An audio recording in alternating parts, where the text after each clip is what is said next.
नमस्कार दोस्तों। हम लोग डिफरेंट टाइप्स की कंपाउंडिंग में velocity compounding and pressure compounding समझ चुके हैं। आज हम लोग समझेंगे pressure velocity compounding. Pressure velocity compounding यदि आपको लगता है इसको समझना जरूरी है तो ध्यान से सुनना होगा और कम से कम एक बार वीडियो पूरा देखना पड़ेगा, तभी समझ में आएगा। चलते हैं, स्टार्ट करते हैं। अब आप लोग ध्यान से सुनेंगे।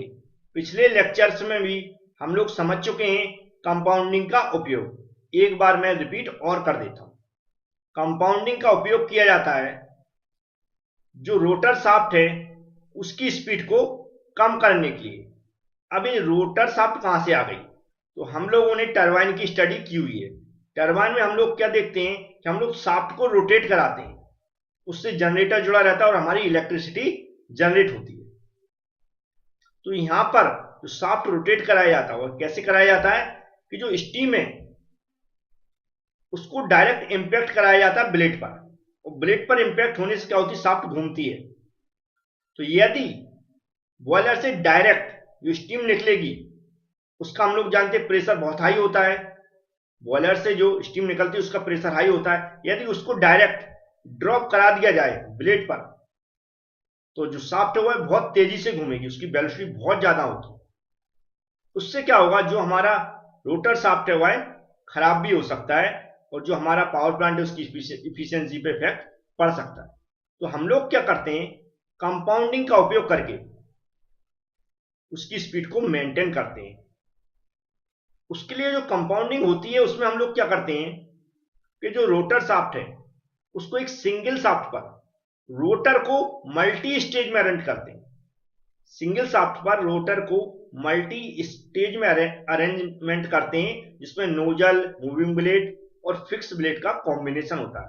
और उनसे हम क्या करते हैं, स्टीम को गुजारते हैं, जिससे हमारी क्या होता है, प्रेशर और वेलोसिटी में परिवर्तन होता है। और जितनी हमें वेलोसिटी और प्रेशर में परिवर्तन चाहिए उसके हिसाब से हम इनको एडजस्ट करते हैं। बस हमें इसी को समझना है। एक ग्राफ जो सामने आपको दिख रहा है इसको समझना है कि कैसे स्टीम इन होती है और आउट होती है और कैसे वेलोसिटी और प्रेशर में परिवर्तन होता है। ये प्रेशर वेलोसिटी का मतलब है दोनों में वेरिएशन होना चाहिए।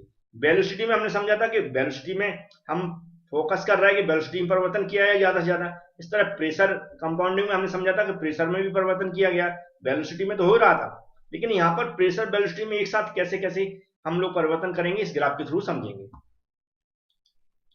सबसे पहले यहां पर जो शॉर्ट में लिखा हुआ है एफ एन एम बी, ये सब के बारे में समझ लेते हैं। सबसे पहले क्या है, फिक्स्ड नोजल। क्या है एफ एन मतलब फिक्स्ड नोजल, तो मैं डायरेक्ट यहां पर नोजल लिख देता हूं। नोजल, नोजल का फंक्शन यहां पर क्या है, यदि नोजल के अंदर से जो स्टीम गुजरती है, क्या है स्टीम गुजरती है, तो सबसे पहले उसके अंदर क्या होता है, स्टीम का प्रेशर क्या होता है, डाउन हो जाता है।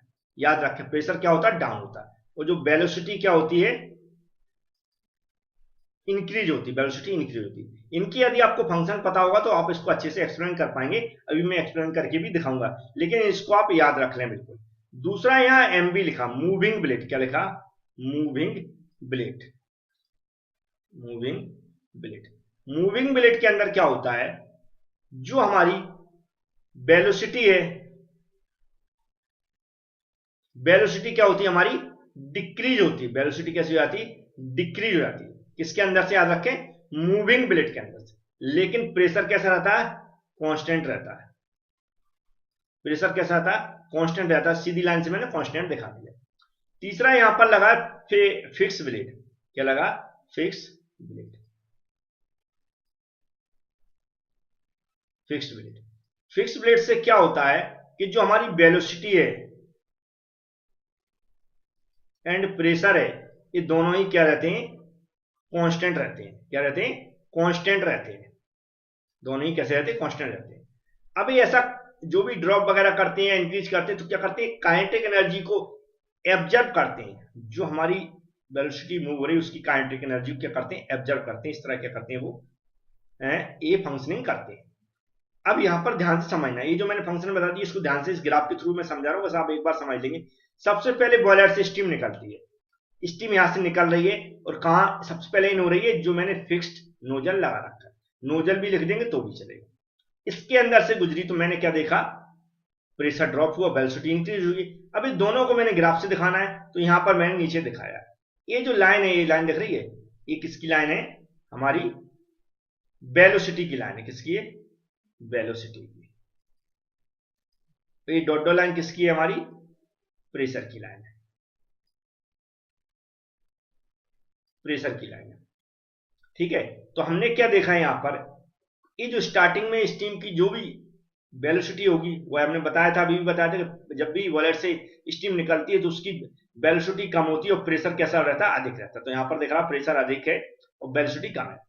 हमने जैसे ही नोजल के अंदर से गुजरी तो वेलोसिटी क्या हो गई, इंक्रीज हो गई। यहां से दिख रहा होगा, यहां तक आपको इंक्रीज होते हुए दिख रही है और ये डिक्रीज होते हुए प्रेशर दिख रहा है। ये हो गया हमारा नोजल का फंक्शन। इसके बाद उसको हम कहां से गुजारते हैं, मूविंग ब्लेड से। मूविंग ब्लेड में मैंने बताया था क्या होता है, वेलोसिटी डिक्रीज होती है। यहां से आप देखेंगे एक ग्राफ है, नीचे को डाउन दिख रहा होगा, मतलब वेलोसिटी डिक्रीज हुई, प्रेशर मैंने बताया था कांस्टेंट रहता। तो यहां पर जितना प्रेशर था यहां पर भी उतना ही प्रेशर है, ये भी आपको दिख गया होगा। इसके बाद देख रहा है फिक्स ब्लेड है। फिक्स ब्लेड में मैंने बताया था दोनों ही कांस्टेंट रहते, तो यहां पर देख रहा है ना वेलोसिटी में परिवर्तन है यहां तक, ना ही किसमें हमारा प्रेशर में परिवर्तन है। ये अरेंजमेंट किया जाता है वेलोसिटी और जो वेलोसिटी प्रेशर को मेंटेन करने के लिए, क्यों किया था अभी आगे और बताऊंगा। इसके बाद मूविंग ब्लेड फिर से लगाया, क्योंकि हमें भाई प्रेशर ज्यादा है, उसके हिसाब से वेलोसिटी मेंटेन करना है। तो ये नंबर ऑफ स्टेज रिक्वायरमेंट के अकॉर्डिंग लगाती है कि हमें कितना प्रेशर ड्रॉप चाहिए, उससे वेलोसिटी हमें कितनी चाहिए, तो उसके हिसाब से अरेंजमेंट होता है। तो यहां देख रहा है मूविंग ब्लेड लगाया तो हमारी क्या हुई, वेलोसिटी ड्रॉप हुई, जैसा मैं फंक्शन बता चुका हूं, और प्रेशर हमारा कांस्टेंट है। ये जो मूविंग ब्लेड फिक्स ब्लेड के अंदर से जब भी हमारा स्टीम गुजरेगी तो प्रेशर में कोई परिवर्तन नहीं होता। तो हम देख सकते हैं यहाँ पर रहा है पूरा। इसके बाद मैंने सेकंड स्टेज फिर से एक और यूज किया है सेम जैसा, क्योंकि हमने देखा यहाँ पर हमें जितनी जरूरत है वेलोसिटी की जो हमारी आ रही है उससे कम चाहिए, और प्रेशर हमें क्या चाहिए, जो भी है और ड्रॉप चाहिए। तो उसके हमने सेकंड स्टेज में फिर से हमने क्या लगा दिया, एक ब्लेड लगा दिया। ब्लेड लगाएंगे, हम जाएंगे क्या कर देख रहे हैं, प्रेशर देखो देख रहे हैं, हमें बता दिया ड्रॉप हो गया, वेलोसिटी एकदम से इंक्रीज हो गई। तो वेलोसिटी हमने फिर से इंक्रीज कर ली, क्योंकि हमें स्पीड मेंटेन करना है, जितनी स्पीड चाहिए उसके हिसाब से अरेंजमेंट कर रहे हैं। फिर से हमने क्या उसकी नोजल लगा के वेलोसिटी बढ़ा दी। फिर मूविंग ब्लेड से गुजारा, तो यहाँ पर देख रहा है pressure, moving blade fix blade से प्रेशर कांस्टेंट है कंटिन्यू, आप देख रहे हैं जो मैंने बता चुका हूँ। लेकिन फिर जैसे ही मूविंग ब्लेड से गुजरा तो यहाँ पर देख रहे हैं हमारी क्या हुई, वेलोसिटी डिक्रीज हुई है, और जो हमारी वेलोसिटी यहाँ पर देख रहा है डिक्रीज होते हुए दिखाई गई है। फिर यहाँ पर जो वेलोसिटी है फिक्स ब्लेड के अंदर दोनों कांस्टेंट रहते, दोनों कांस्टेंट हुई हैं। फिर मूविंग ब्लेड एक लगा दिया मैंने, क्योंकि मुझे अब यहाँ पर भी लग रहा था कि वेलोसिटी अधिक है और कम करना है, तो फिर से एक मूविंग ब्लेड लगा दिया। मूविंग ब्लेड ने फिर से उसको वेलोसिटी कर दिया, ड्रॉप कर दिया, लेकिन प्रेशर में परिवर्तन नहीं चाहिए था, तो प्रेशर हमारा कांस्टेंट चल रहा है। मूविंग ब्लेड लगाकर मैंने प्रेशर में परिवर्तन नहीं किया, लेकिन उसकी वेलोसिटी को ड्रॉप कर दिया। तो जितनी हमें वेलोसिटी की आवश्यकता है उसके हिसाब से फिक्स ब्लेड, मूविंग ब्लेड और नोजल का अरेंजमेंट करते हैं हम एक सिंगल शाफ्ट पे याद रखते हैं। तो वह शाफ्ट की, उस शाफ्ट की जो स्पीड है वह मेंटेन रहती है, और हमने यहाँ पर देखा जितनी मुझे वेलोसिटी चाहिए वह यहाँ से क्या हुआ हमें मिलेगी। और एग्जिट कहाँ होती है, कंडेंसर में एग्जिट होती है।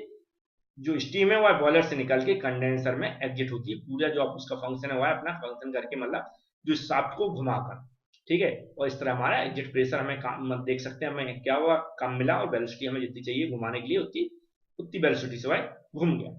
तो इस जैसा जैसा मैंने समझाया वैसे ही आपको क्या करना है, एक्सप्लेन कर देना है, कुछ नहीं करना। किसी को समझ में नहीं आ रहा है तो एबी क्लास एप्लीकेशन के अंदर पीडीएफ दी गई है। वीडियो लेक्चर ऑलरेडी बहुत सारे स्टूडेंट वीडियो लेक्चर से स्टडी कर रहे हैं, उसमें पीडीएफ अटैच है, उससे पढ़ दें। जैसा मैंने समझाया वैसा लिखा होगा, कुछ उसमें स्टैंडर्ड भाषा यूज की जाती है तो आप वैसे भी लिख सकते हैं, तो मैंने समझाया आप ऐसे भी समझ के लिख सकते हैं, आपके ऊपर डिपेंड करता है। जिनके पास नहीं वो हमसे कॉन्टेक्ट कर सकते हैं, या फिर डिस्क्रिप्शन बॉक्स में वीडियो की लिंक दी गई उस पर क्लिक करके वीडियो पूरा देख लें, उससे आपको समझ में आ जाएगा कैसे हम एप्लीकेशन डाउनलोड कर सकते हैं, कैसे ये सब लेक्चर अनलॉक कर सकते हैं। Thank you friends.